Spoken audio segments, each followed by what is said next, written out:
Where is the Fort Collins that I know and love? The one that I grew up in, where Fort Collins only extended as far south as Prospect and basketball was horrible.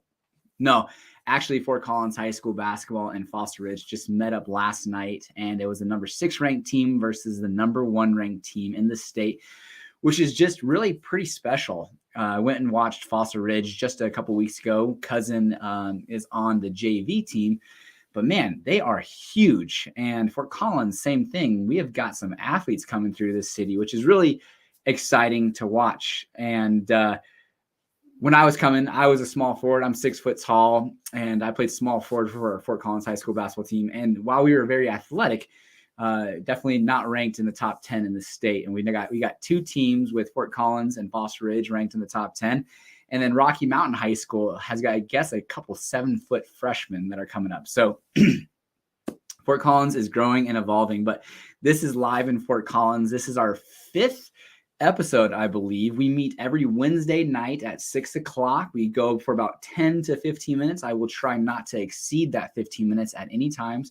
We talk about what is happening in Fort Collins, what happened, city council, developments under review, and we do a neighborhood spotlight, which this week is Observatory Village on the southeast side. So stick around until the end to see a neighborhood tour of that. And at any time, definitely feel free to ask any questions on the live feed. I will try to answer them the best I can. Over this past week, 140 East Oak Street opened up as 79 affordable units, income restricted for rent apartments owned by the Downtown Development Association and Housing Catalyst. One of the first workforce focused, income restricted, low income helping housing here in downtown Fort Collins. And the thought is, hey, these people that are waiters, waitresses, bar managers, retail workers, let's provide them some housing options so that they don't have to travel so much, spend so much on gas, time, all that good stuff. And then maybe they can live closer to downtown. Doesn't fill the full need, but definitely filling some of the need. Other things that happened was there was code changes for cell towers here in Fort Collins to hopefully help expedite the process, removing a neighborhood review, and it'll go to a basic review for co-locating towers. So hopefully these big carriers can be on the same tower, because there's only a fraction of the towers currently that has more than one carrier. And if you were watching or paying attention to City of Fort Collins, you definitely read up on the cell service issues in town and all of the black spots. It's probably going to be about 12 to 18 month time period until we see any major changes. And the hope is that these carriers kind of collaborate so that they can help provide service throughout Fort Collins. Otherwise, CSU was rated number 2 in sustainability in the nation, just behind California Irvine. And the kind of the statement is, don't just survive on this planet, thrive through sustainability, teaching programs. So that's pretty cool, because CSU is absolutely our backbone in Fort Collins, Colorado. And the health and vitality of that college and university is extremely important to the health of our economy in Fort Collins now and moving forward. So good job, go Rams. I talked to you guys about the Fort Collins High School beat Foster Ridge in basketball by 3 points, probably the best game in the last 20 years. I did not make it. I had to be home, help the family and kids last night. No problems there. Yesterday was the State of the City address, which we will dive into here in a couple minutes.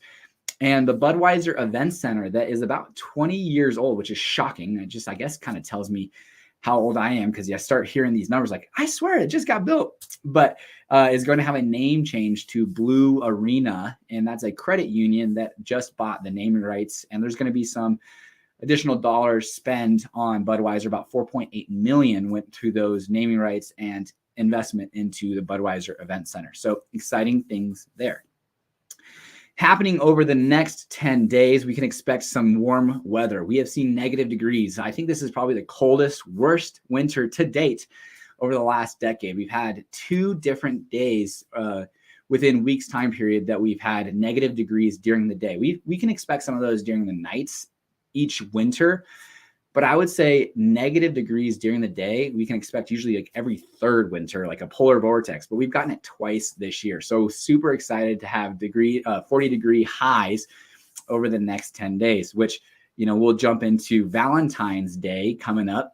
If you haven't tried it, last year my wife and I did brie and caramel, and it was a catering business that actually brought you the meal to your door with instructions on how to cook. It's, I think, 3 or 4 course meal, appetizer, main, and then a dessert. I went to school with Brie, and she's an amazing chef. She was, I believe, a sous chef at Cafe Vino in town, started off her own deal. They do a lot of barbecue events for us and catering for open houses and things that I've had. So if you are interested in staying at home, maybe a little bit lower key, reach out. Brie and Carmel do a great job. All right. So recap of the city. City of Fort Collins was incorporated 150 years ago, 1873. So this was our sesquicentennial, totally butchered that, 150-year anniversary as a city municipality.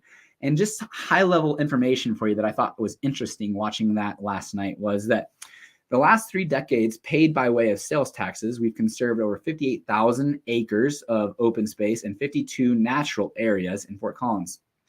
Lincoln Center hosted 610 events last year and welcomed over 110,000 attendees. The electric reliability in Fort Collins is at 99.9958% because in the 60s, I believe it was, we actually undergrounded all of our city utilities for electric. So you do not have to worry about any power outages when storms come through or trees falling or potential fires like at what happened at the Marshall Fire in Boulder. Just doesn't happen. Connection so far has laid 680 miles of fiber and has 13,000 customers. They're expected to finish by the end of Q1, hopefully, and have the entire city, greater Fort Collins, have fiber connections, internet available to them. If you haven't tried it, I very highly recommend it. We are also looking at a trash contract for the city of Fort Collins, one trash service provider, so that we have fewer trucks on the road, better recycle, and a streamlined system for both economies of scale, so better pricing for the city of Fort Collins. So it'll kind of be a city utility that they're going to take over, and you can expect that by the end of 2024 if that goes through. With their goal of City of Fort Collins carbon neutral goal is by 2050, and we are working very diligently towards that. We implemented the plastic bag ban about a year ago, and the state of Colorado just implemented it just this last year, and we are at a pretty decent 85% reduction in carry-out bags in Fort Collins. So great. It's kind of an annoyance, really. I have to, just this week, drove to my office to grab a reusable bag and then go to Walmart so that I can actually have a bag and not have to pay another $3 for a reusable bag. So somehow, some way, systems in your car to always have some type of reusable bag if you're just going in quick and out, because Walmart legitimately doesn't sell any plastic or provide any bags or paper bags, which they only offer you to buy reusable bags, I believe. So at least that's my experience. That being said, some developments under review. There's a couple conceptual reviews that are happening. One on Kechter, changing kind of a subdivision on that, making it 2 properties. Changing an office to a residential dwelling over on Elizabeth. Innisphere Phase 3, Rocky Mountain Innisphere. It's a great startup kind of business incubator, and they're going to do adding some parkway, some walkways, and trash enclosures. One interesting thing that's happening on the southeast side of town is the Sun Communities Foothills Phase 2. They're adding another 5 acres and 16 more affordable homes. That's a neighborhood meeting. Already, they have 201 homes on 52 acres. These are mobile homes where people can buy the mobile home, but not the land underneath. They would have a lot rent of about $750, from my understanding, and then own the home for anywhere between, I think, from what I read, and I'd have to double check this, but $75,000 to $200,000. So the question is that really affordable? The mortgage plus the lot rent is going to be between $1,800 to $2,400 for these individuals. This is on Trilby and College, so it's already happening.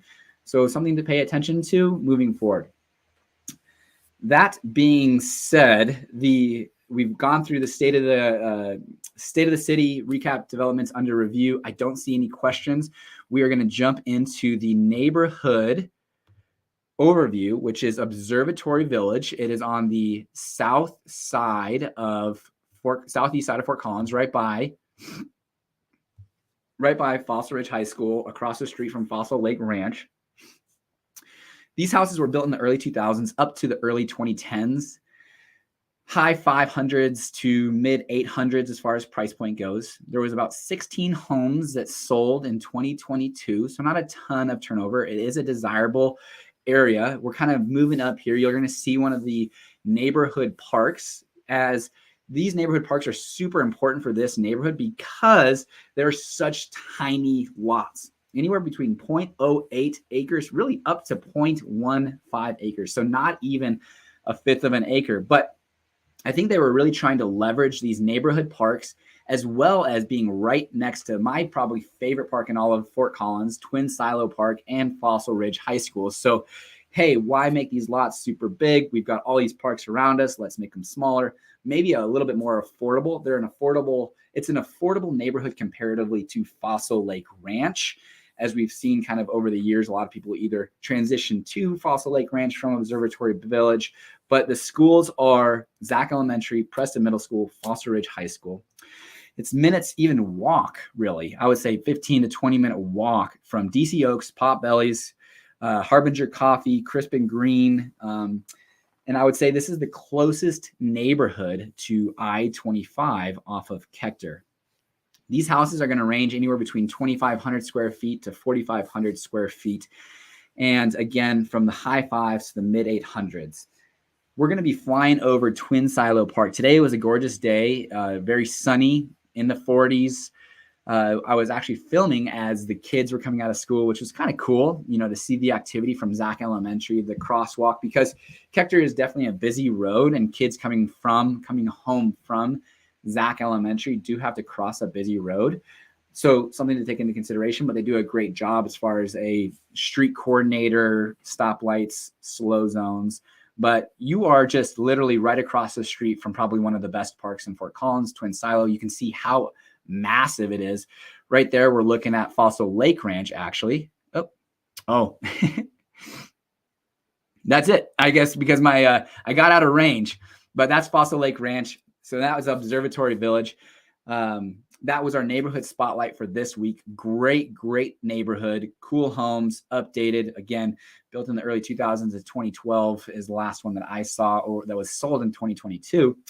So I'm going to stick around for a couple questions. If you guys have any, don't hesitate to reach out and ask. We're at 12 minutes and 50 seconds, so I'll stick on for another 20 to 30 seconds to see if anyone has any questions. But otherwise, that's kind of it. That's our weekly live. I wonder if you guys are enjoying this, if it's valuable information. Again, the biggest why I'm doing this is to stay on top of what's happening in Fort Collins. There's so many different programs and opportunities and developments that I think the most important thing you could do if you're considering either moving to or living in Fort Collins in Northern Colorado is get engaged with what is happening so that you can make as informed of a decision as possible. And I found myself really getting to know the area better when I got involved with real estate and started to understand, what developments are happening, houses selling for, crime rates, different areas, why things are desirable. And so that's the why behind these weekly lives. I hope they're of value. If there's any suggestions that you guys have as far as, I like this you go too fast on, this you don't spend enough time on, you could expand that, it would be helpful. So don't hesitate to reach out. I try to take constructive criticism as well as I can.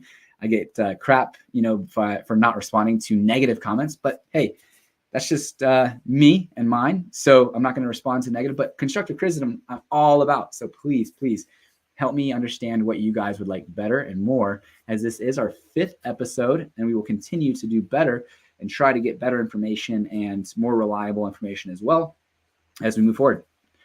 There we go, guys. I appreciate you guys watching. I'm going to throw a mention out to one of my agents, Zach. Zach Jordan is an absolute crusher of an agent. If you're considering Loveland, Johnstown, Berthoud, anywhere along the Northern Colorado Front Range, he is phenomenal. And I would absolutely consider him for an agent. So he's great. I might have him on here for a weekly live. He said, I'm not feeling the love, Patrick. And so I got to give him some love this week. All right. Until next week. Take care, guys.